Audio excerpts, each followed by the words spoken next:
Bonjour Monsieur Guéral. Si dans un premier temps, si vous pouviez un petit peu nous expliquer votre poste chez Renault. Bien volontiers, moi je suis chez Renault donc au marketing, corporate en charge de la promotion des innovations. Donc à ce titre, sur Zoé, je suis là pour parler de Renault Airlink, notre nouveau système multimédia embarqué. D'accord. Donc bon, Airlink, c'est une innovation majeure pour Renault. On l'attend depuis quelques temps. Voilà, au niveau du côté passionné, en fait, on a quand même eu un petit peu l'impression que c'est quelque chose qui a été souvent retardé. Euh, Quelles étaient les causes de ce retard sur ce produit-là?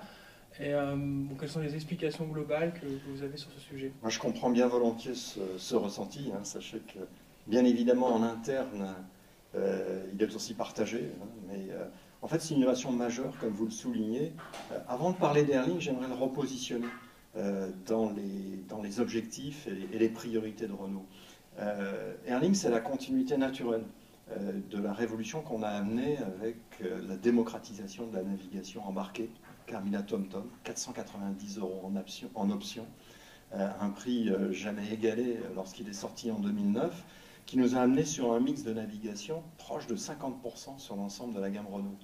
Donc quand on a décidé, ce qu'on appelle la roadmap, enfin quel nouveau produit nous allons amener sur le marché, on s'est dit il faut amener une autre rupture. Et cette autre rupture, c'est ça qui fait la révolution avec Airlink, c'est finalement l'assemblage ou le lien entre trois mondes, l'automobile, celui des télécommunications et celui des applications. Donc c'est une évolution majeure, c'est une innovation majeure qui effectivement nous a beaucoup occupé sur le plan technique. Alors maintenant, pour répondre à votre question, il n'y a pas de... Évidemment, il y a un peu de retard, c'est clair, mais on avait un objectif de le sortir pour Zoé. Donc on a focalisé notre énergie sur Zoé, sur ce produit, parce que sur les autres véhicules, je pense à Clio 4 notamment, nous avons une offre de base en navigation avec notre produit Medianav, et Airlink venait en option. Donc il n'y avait pas de précipitation, et la vraie raison de ce que vous qualifiez comme un retard effectivement, nous n'étions pas au lancement de Clio 4 avec Airlink, c'est tout simplement parce que sur ce type d'innovation, il faut lancer avec un produit parfaitement fiable, parfaitement calé sur les prestations qu'il doit donner, plutôt que de confondre vitesse avec précipitation. D'accord.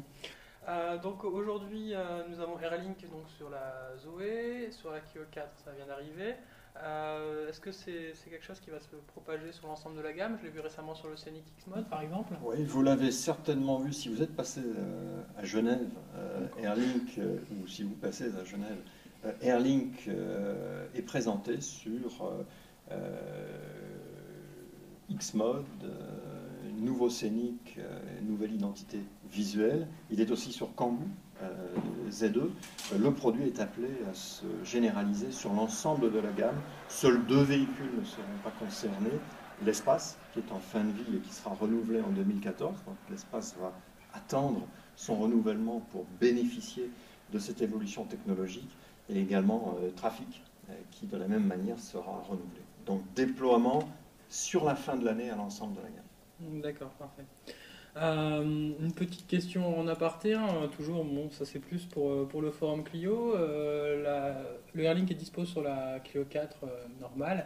Est-ce que vous avez des délais sur la RS200 UDC et aussi justement, sur un petit peu d'infos sur le RS Monitor, la façon dont c'est géré, est-ce que ça implique des choses spécifiques? Alors, évidemment, Airlink sera disponible sur Clio RS. Là aussi, il faut attendre un petit peu, mais il le sera maintenant de manière imminente.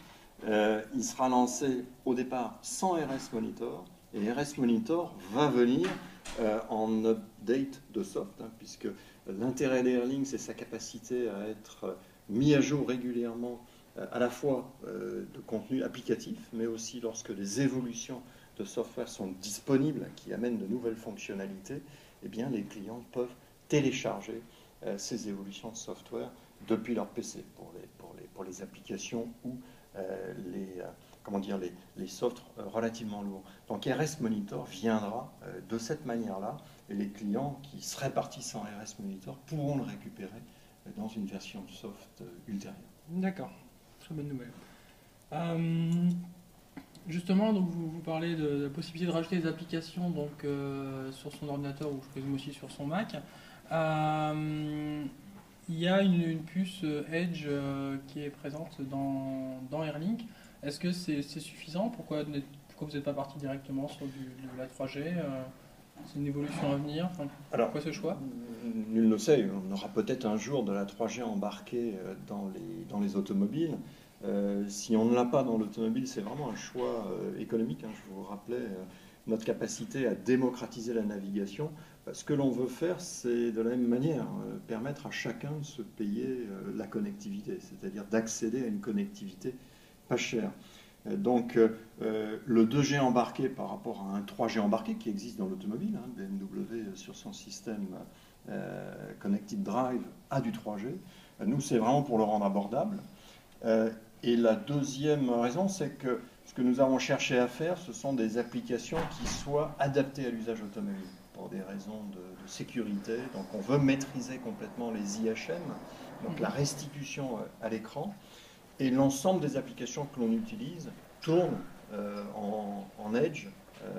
Donc il n'y a pas de souci de disponibilité de service. Et nous amenons au travers de cette connectivité embarquée et les antennes GSM sur la voiture et GPS, une stabilité de service qu'un smartphone n'est pas toujours en capacité de faire si la rupture du signal est constatée sur l'auto. Donc oui, toutes les applications sont compatibles et ont un temps de réponse extrêmement court en Edge. Ce qu'on ne fait pas et ce qu'on ne fera pas, ce sont les applications d'audio streaming, de vidéo streaming, qui là nécessitent du 3G, voire plus. Et pour ça, on amène la connectivité USB des smartphones de nos clients pour récupérer leur contenu, par exemple musical. D'accord. Quel est votre partenaire en France au niveau des opérateurs? Alors, ça est consécutif à un appel d'offres. C'est d'ailleurs un partenariat qui est international, qui n'est pas que la France, c'est Orange, qui a été retenu sur appel d'offres. D'accord, ok. Donc forcément, qui dit une carte SIM, il y aura un abonnement. Est-ce que vous avez déjà des tarifs à nous communiquer aujourd'hui? Alors, ils seront prochainement annoncés dans le cadre du communiqué de presse qui sortira lorsque Airlink sera totalement commercialisé, mais je vous ai donné un petit peu la primeur. Je vous ai dit que nous cherchions à rendre la connectivité abordable. Donc en fait, ce que l'on va faire, on va avoir trois types d'offres. On va avoir des offres premium, vous les connaissez déjà sur les véhicules Renault, c'est par exemple l'information trafic temps réel, les services live de TomTom, qui sont déjà disponibles sur le marché et qui seront vendus en tant que tels sur le store embarqué d'Airlink à 69 €, 90, un peu moins de 70 € par an. Donc ça, c'est l'offre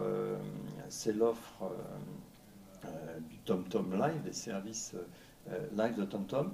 On aura une offre Coyote exceptionnelle, puisque c'est la première offre Coyote embarquée qui sera disponible au tarif de 99 € par an. Vous pourrez aussi prendre des formules à 3 ans, donc sur un tarif un peu moins cher. Et nous ferons un lien, une offre liée, TomTom Live, Coyote, qui elle aussi sera vraiment très très attractive au prix de 144 €. Donc on va vraiment trouver dans ces offres premium tout l'avantage d'un système embarqué. Et puis ensuite, on va, sur la partie applicative, faire des packs d'options. Toutes les voitures vont partir sur ces packs applicatifs avec une offre de découverte gratuite 6 mois. Vous allez pouvoir disposer d'un pack dit découverte qui va regrouper 4 applications, votre email, votre compte Twitter, la météo et une application fort utile de Renault Assistance, vous permettant d'accéder rapidement à un numéro d'assistance. Et vous aurez accès, avec ces 4 applications, à un store embarqué qui vous ouvrira sur une dizaine d'autres applications, des flux d'informations RSS, quelques jeux. Vous allez partir pendant 6 mois de découverte gratuite. Et à l'issue de ces 6 mois, vous aurez un push message sur Airlink qui vous invitera à souscrire un abonnement. Et cet abonnement sera pour la somme modique d'un prix inférieur à 60 € par an pour continuer à bénéficier de ces services.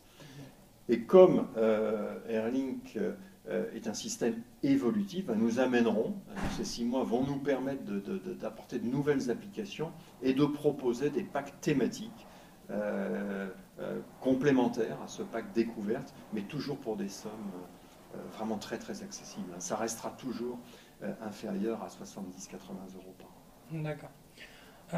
Justement, vous parliez des applications. Aujourd'hui, combien d'applications sont disponibles sur votre store et quels sont les chiffres que vous allez attendre, on va dire, d'ici un an? Alors, quand on parlait tout à l'heure de délai, la partie applicative est aussi une raison pour laquelle on a pris un peu de temps. Parce que amener une offre pertinente, consistante, et qui soit à la fois dans la qualité de restitution et dans la sécurité d'usage, ça prend du temps et ça nous a amené à beaucoup œuvrer pour apporter le produit qu'il fallait. Alors, en termes de en quantitatif, notre objectif c'était de démarrer dans chaque pays avec une vingtaine d'applications, parce qu'il faut comprendre que l'offre applicative est spécifique par pays de commercialisation. Au global, au lancement, on va avoir 50 applications, puisqu'on couvre toute l'Europe, 27 pays, voire un peu plus que l'Europe, puisqu'on est présent en Turquie. On aura une offre applicative disponible en Algérie, au Maroc. Enfin, c'est vraiment d'ouvrir au-delà de la zone traditionnelle Europe, une cinquantaine d'applications, puisque par exemple, nos applications de flux d'informations ou de guides touristiques sont déployées pays par pays, donc en quantitatif, si on compte chacune d'entre elles, on gonfle le chiffre. Mais rien ne vous empêchera, en France, de vous télécharger le flux Euronews britannique, puisque vous aurez une lecture en text-to-speech de ce flux en roulant. D'accord, ok. Justement, vous parlez de la lecture d'un flux en roulant. Pour pouvoir déposer une application, est-ce que justement vous aviez un cahier des charges un peu plus, on va dire, spécifique par rapport au cahier des charges pour le Google Play d'Android ou l'Apple Store, du fait justement du côté embarqué? Oui, tout à fait. Nous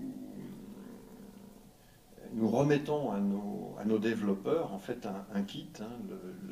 Le système est sur une base Android, mais qui est une base Android adaptée et spécifique à la navigation TomTom. Donc c'est un système d'exploitation spécifique. Et on remet un kit en SDK à nos développeurs sur un cahier des charges assez simple qui tient en une phrase: apportez-nous des applications qui facilitent l'usage et qui ont un sens avec l'utilisation dans une automobile. Ensuite, on a aussi un contrôle en restitution pour bien s'assurer que l'application, en termes d'usage, ne distrait pas le conducteur. C'est-à-dire qu'on a vraiment une stratégie de garder les yeux sur la route. C'est ce que l'on fait depuis longtemps avec nos systèmes intégrés Bluetooth pour la connectivité des téléphones.